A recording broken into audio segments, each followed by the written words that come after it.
بسم الله الرحمن الرحیم. سلامونه او نیکې هیلې ګرانو زده کوونکو ته. هیله ده چې روغ او جوړ د خپل د کورنیو ترڅنګ سلامت پاتې اوسئ.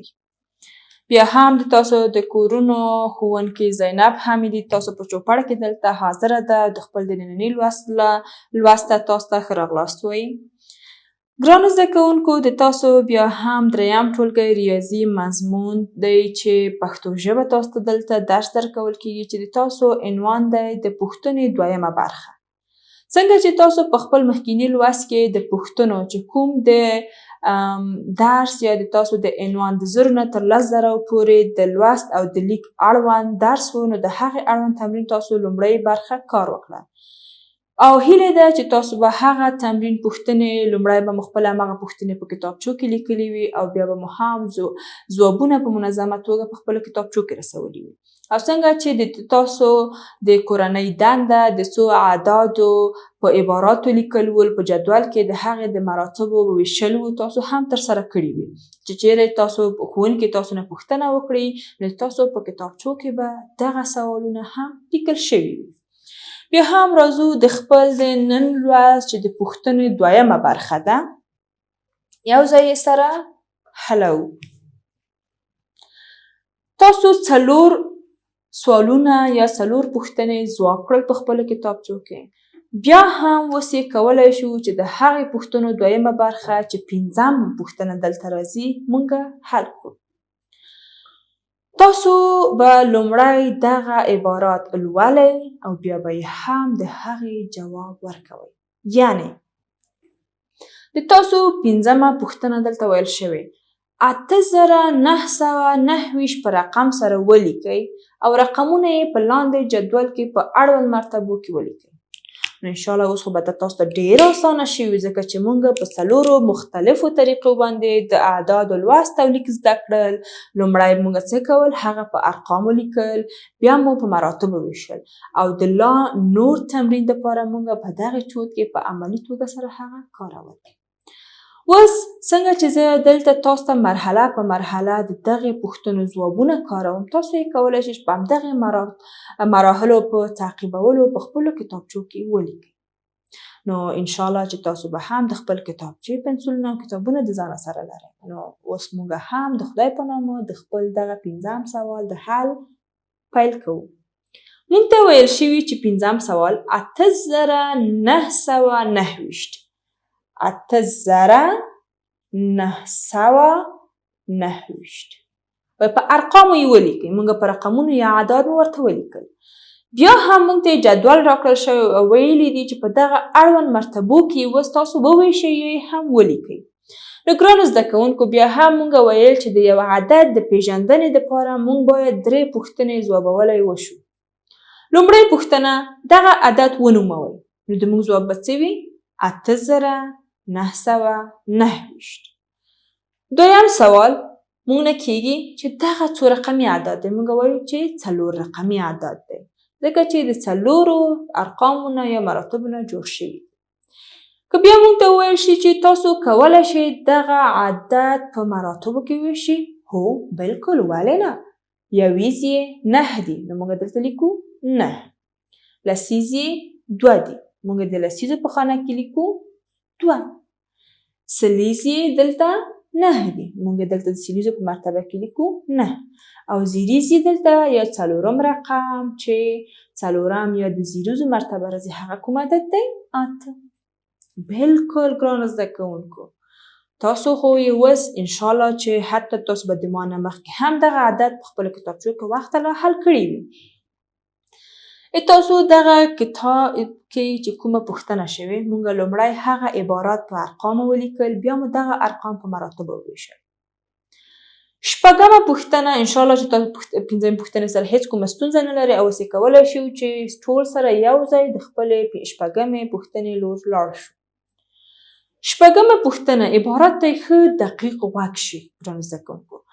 د مونږه د سوال یا د پوښتنو د حل دپاره هغه عبارات یا لارښوونه چې مونږ ته کیږي، نیم سوال د مونږه هغه کې حلیږي. ځکه که چیرته مونږ دغه لارښوونې په سمه توګه ونه لولو یا یې هم پوه نه شو، مونږ نشو کولی چې د دغه ارقام یا پوښتنې حل کړو. مونږ ته ویل شوي 4016 په رقم سره ولیکئ او رقمونه یې په لاندې ډول په اړوند مرتبو ولیکئ.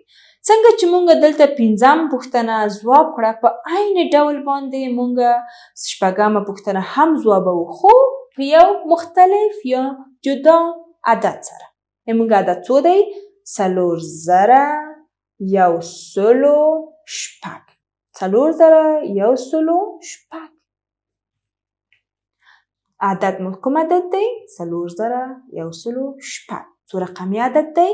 4 رقمي عدد دی ځکه چې 4 مرتبې لري. که چېرته 5 مرتبې درلودې نو موږ ویل چې دا 5 رقمي عدد دی. اوس موږ وایو چې 20 لسیز سلیز او زریز. بیا هم ګرانو زده کوونکو موږ کولی شو چې دغه اعداد په دغه طبقو کې یا په جدول کې ولیکو. 20 مو کوم عدد دی؟ 6. نو په 20 په مرتبه کې لیکو. لسیز مو کوم عدد دی؟ 0. بیا هم د 0 لسیز په خانه کې لیکو. سلیز مو کوم عدد دی؟ 1. او زریز خانه یا رقم 4. راځئ ګرانو زده کوونکو همدغه د خپل سوال بیا هم په دغه چوت کې د لا ښه تمرین لپاره حل کړو. څنګه چې ما تاسو ته یادونه وکړله که چېرته تاسو د ځان سره دغه چوت نه لرئ نو کولی شئ چې په خپلو کتابچو کې رسم کړئ. څه رقم یې رسموئ؟ یو خطکش په واسطې باندې به یو دانه چارچوکاټ رسم کړئ او بیا هم هره د خطکش په واسطې تاسو څو کرښې رسموئ چې دغه کرښې به تاسو ته هره کرښه یا هر خط د یو مرتبې نمایندګي کوي. د مونږ عدد دلته دی 4016. نو یویزې خانه کې 6 دي. مونږ ته څو مرې پکار دي؟ بالکل 6.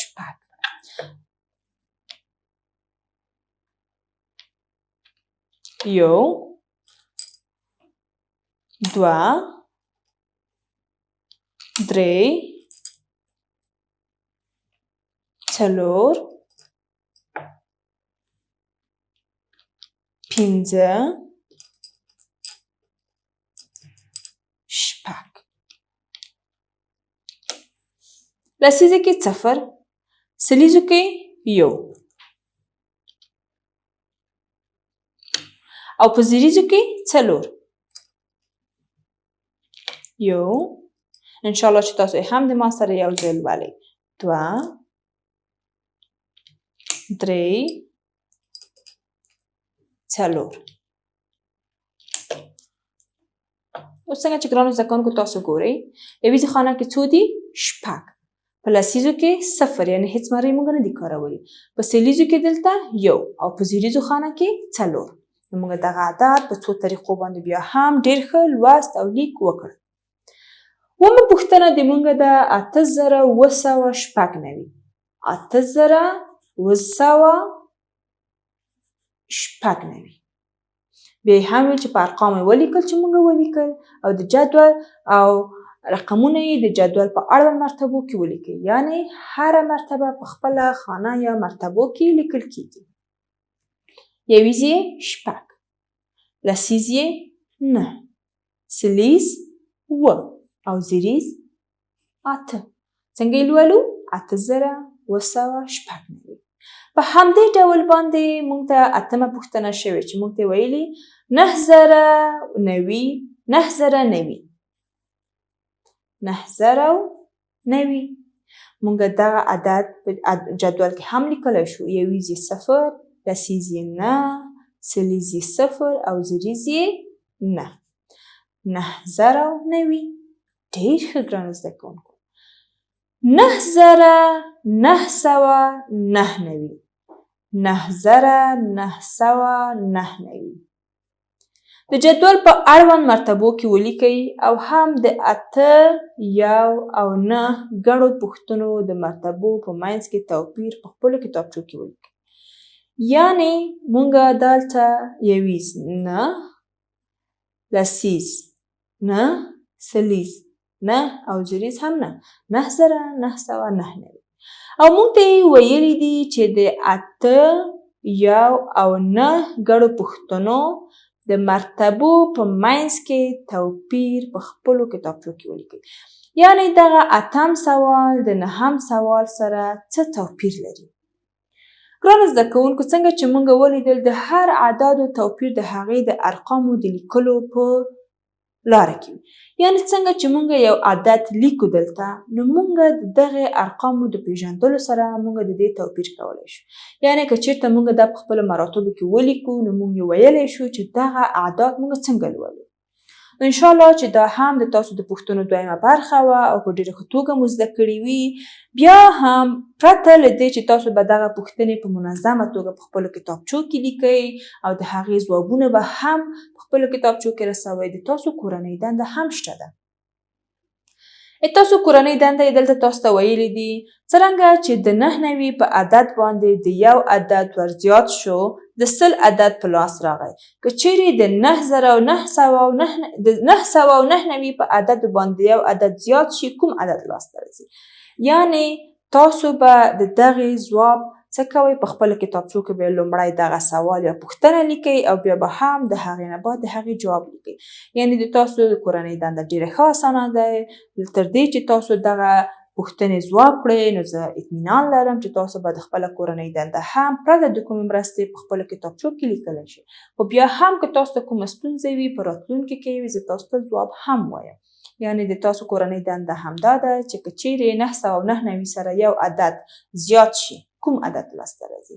تاسو یې بیا هم کولی شئ چې دا په عباراتو ولیکئ، په ارقامو یې ولیکئ، په جدول کې هم توضیح کړئ. دا و د تاسو د نن ورځې لوست. ګرانو زده کوونکو انشاءالله چې تاسو د خپل دغه زده کړه زده کړې وي او بیا یې هم په مختلفو ارقامو د هغې مناطب وپېژنئ او هغه د لوست او لیک سره هیڅ کومه ستونزه نه لرئ او وکولی شئ چې د خپلو همزولو ټولګیوالو سره یې هم را شریک کړئ. تر بیا هم بل درس پورې مې په پاک الله سپارم. خدای پامان.